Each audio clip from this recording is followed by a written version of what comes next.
এই যে মাদক বিরুদ্ধে অভিযান চলছে, এই জন্য কি ভাবছেন? আমাদের গণপ্রজাতন্ত্রী বাংলাদেশ সরকার জাতির জনক বঙ্গবন্ধুর কন্যা শেখ হাসিনা উনি বাংলাদেশে মাদক দ্রব্যের উপর জিরো টলারেন্সে ঘোষণা দিয়েছেন।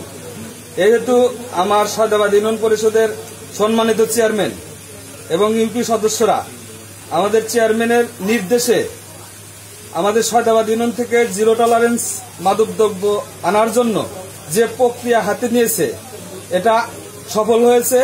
আগে দেখা গেছে আমার এই 4 নম্বর ওয়ার্ডে হাট সারটিয়া গ্রামে অনেকে মাদক খেয়েছে, বিক্রিও করেছে।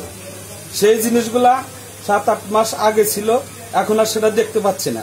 আমাদের সয়দাবাদ ইউনিয়নের আমাদের 5 নম্বর ওয়ার্ডের মেম্বার মমিন ভাই এবং সিরাজুল ভাই, খলিল ভাই এরা মাঝে মাঝেই মাদকের বিরুদ্ধে সোচ্চার, যার জন্য এখন এই যুব সমাজ যেভাবে ধ্বংস হতে নিয়েছিল সেই হাত থেকে রক্ষা পেয়েছে। এই যে প্রধানমন্ত্রী যে উদ্যোগ নিয়েছে, এটা কি চোখে দেখতেছেন?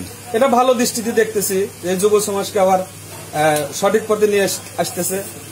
মানুষ সুশিক্ষায় শিক্ষিত হবে, দেশ উন্নত হবে, জাতি উন্নত হবে, বাংলাদেশ একদিন এই উন্নত মাদক মুক্ত দেশ হিসেবে গড়ে উঠবে, এই আশায় আমরা সবসময় করি।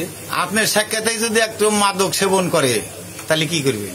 আমি মাদক সেবনকারীকে দেখা মাত্রই আমি ইউনিয়ন পরিষদের সর্বপ্রথম চেয়ারম্যানকে ইনফরমেশন করবো, আমার ওয়ার্ডের যিনি মেম্বার আছে তাকে ইনফরমেশন করবো, বা আমার মেম্বারের সব মেম্বারের নাম্বার আমার কাছে আছে। এমনকি গ্রামের যারা একটু সচেতন মুরব্বী তাদেরকে আমি তাৎক্ষণিকভাবে জানিয়ে দেব যে এই মাদক সেবনকারীকে ধরতে হবে, পুলিশের আওতায় তাদেরকে বিচারাধীন করার জন্য আমরা এটা ধরে দেব নিজ হাতে।